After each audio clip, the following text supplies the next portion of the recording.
The year was 1944.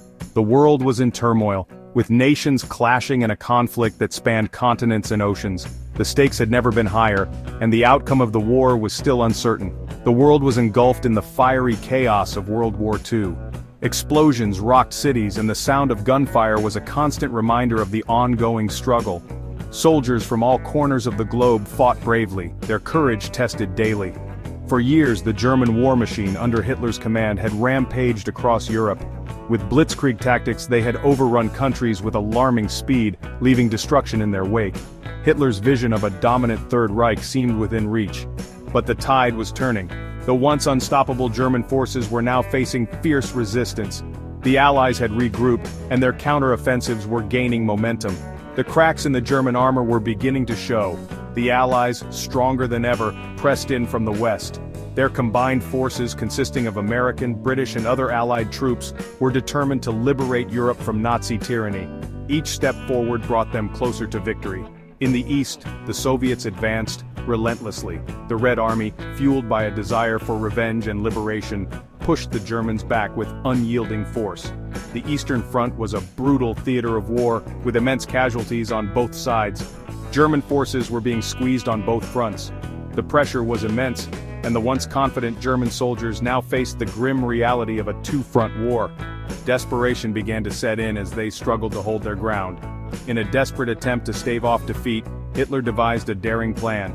He gathered his top generals and outlined a bold strategy that he believed could turn the tide of the war.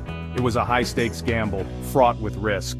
He would launch a massive surprise attack in the west. The goal was to catch the Allies off guard, to break through their lines with overwhelming force.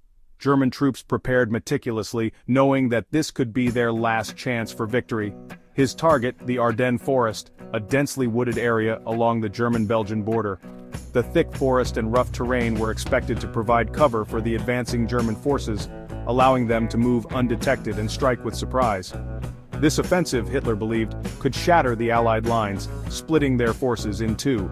By driving a wedge between the Allied armies, he hoped to disrupt their coordination and supply lines, creating chaos and confusion among the enemy ranks. It was a gamble, a last throw of the dice that became known as the Battle of the Bulge. The outcome of this battle would have far-reaching consequences, determining the future of Europe and the fate of millions. The stage was set for one of the most pivotal confrontations of the war. By December 1944, the situation for Germany was dire. The once invincible Wehrmacht was a shadow of its former self. Manpower was dwindling, resources were scarce, and morale was plummeting. Yet, Hitler remained defiant, clinging to the belief that a decisive victory could still salvage the situation. The Ardennes offensive, codenamed Wacht am Rhein, Watch on the Rhine, represented more than just a military operation. It was a manifestation of Hitler's desperation, his unwavering belief in Germany's destiny. His generals, weary and skeptical, knew the plan was audacious, bordering on reckless. The odds of success were slim, but Hitler's will prevailed. The die was cast. Secrecy was paramount to the success of the operation. The element of surprise, the Germans believed, was their greatest weapon. The planning took place in utmost secrecy. Movement of troops and equipment was carried out under the cover of darkness. Radio silence was strictly enforced. The Germans even employed deception tactics, spreading rumors and misinformation to mislead Allied intelligence.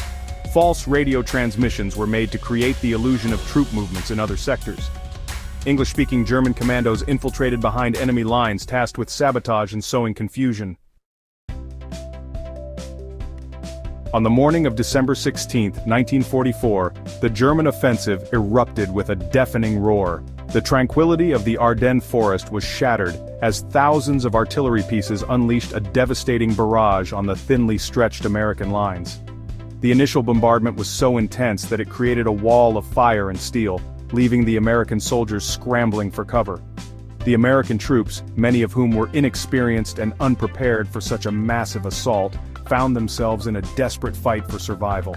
The German strategy was meticulously planned, aiming to split the Allied forces and capture the vital port of Antwerp.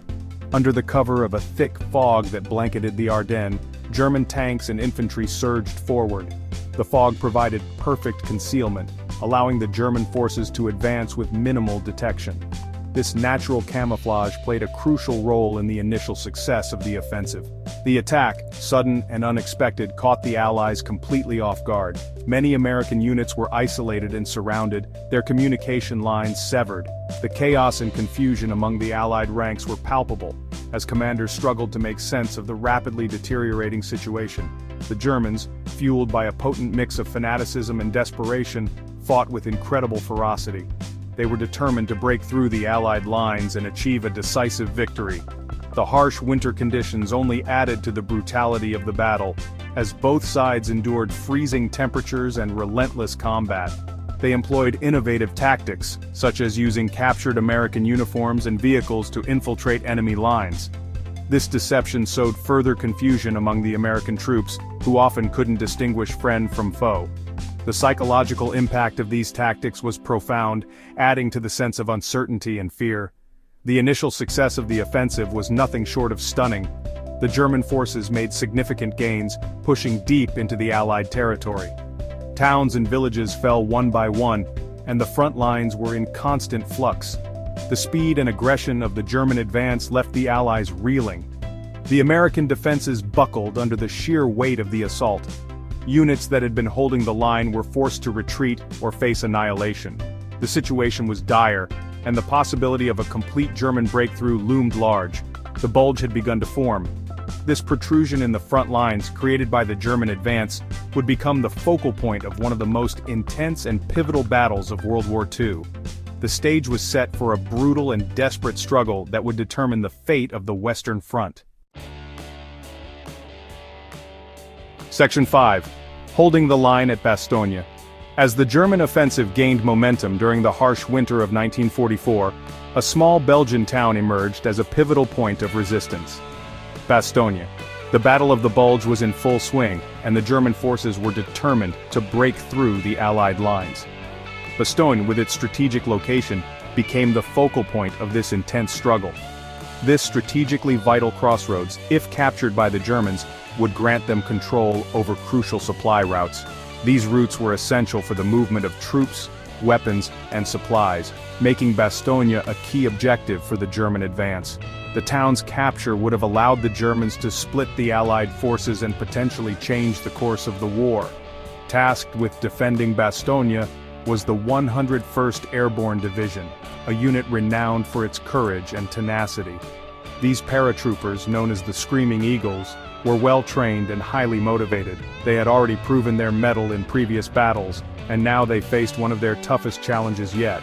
Outnumbered and outgunned, the American paratroopers fought with unparalleled bravery. Despite the freezing temperatures and the constant threat of enemy fire, they held their ground. The soldiers dug into foxholes, using whatever cover they could find, and prepared to repel the German attacks. They endured relentless artillery bombardments and fierce infantry assaults. The German forces launched wave after wave of attacks, hoping to break the American defenses.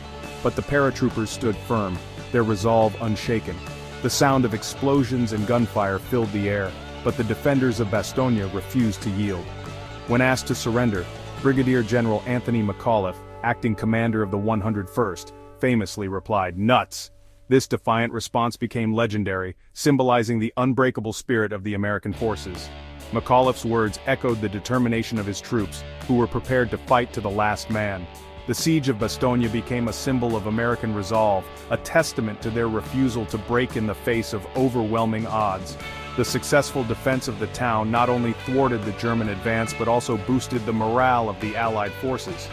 The bravery and sacrifice of the soldiers at Bastogne remain a powerful reminder of the cost of freedom and the strength of the human spirit.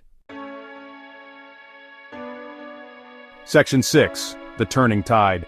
Despite their initial successes, the Germans faced mounting difficulties. The weather, a crucial element in their plans, began to clear. Allied air power, grounded by the fog, took to the skies, unleashing devastating attacks on German supply lines and troop concentrations. The German advance, hampered by fuel shortages and fierce resistance, began to stall. Meanwhile, the Allies, recovering from the initial shock, poured reinforcements into the Ardennes. General George S. Patton's Third Army, renowned for its mobility and firepower, executed a remarkable turning maneuver, striking the southern flank of the German salient. The tide of the battle was slowly but surely turning. Section 7. Logistical Nightmare. The German offensive, overly ambitious from the start, was plagued by logistical nightmares. The Ardennes, with its limited road network, proved to be a logistical bottleneck. The German supply lines, already stretched thin, struggled to keep pace with the demands of the offensive. Fuel, ammunition, and food became increasingly scarce. The bitter winter weather exacerbated the situation, turning roads into muddy quagmires. The lack of adequate winter clothing and equipment took a heavy toll on the German troops. Frostbite and hypothermia became as much of an enemy as the Allied forces. Section 8. The crushing weight of the Allies. As the days turned into weeks, the German offensive lost its initial momentum. The Allies, with their superior numbers, firepower, and logistical capabilities, gradually pushed the Germans back. The American and British armies, fighting shoulder to shoulder, displayed remarkable resilience and fighting spirit. From the air, Allied bombers and fighter bombers hammered German positions relentlessly. On the ground, tanks and infantry slugged it out in fierce close-quarters combat. The German troops, exhausted, depleted, and demoralized, fought on with diminishing hope. Section 9. A costly defeat. By late January 1945, the Battle of the Bulge was over. The German offensive, once brimming with promise, had been shattered against the unyielding wall of Allied resistance.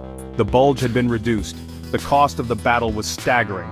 Tens of thousands of soldiers lay dead on both sides. For the Germans, the defeat was a crushing blow, both strategically and psychologically. It had been a desperate gamble that had failed to pay off. The offensive had depleted Germany's already dwindling reserves of manpower and resources. The defeat at the Bulge sealed Germany's fate. The end, though not immediate, was inevitable.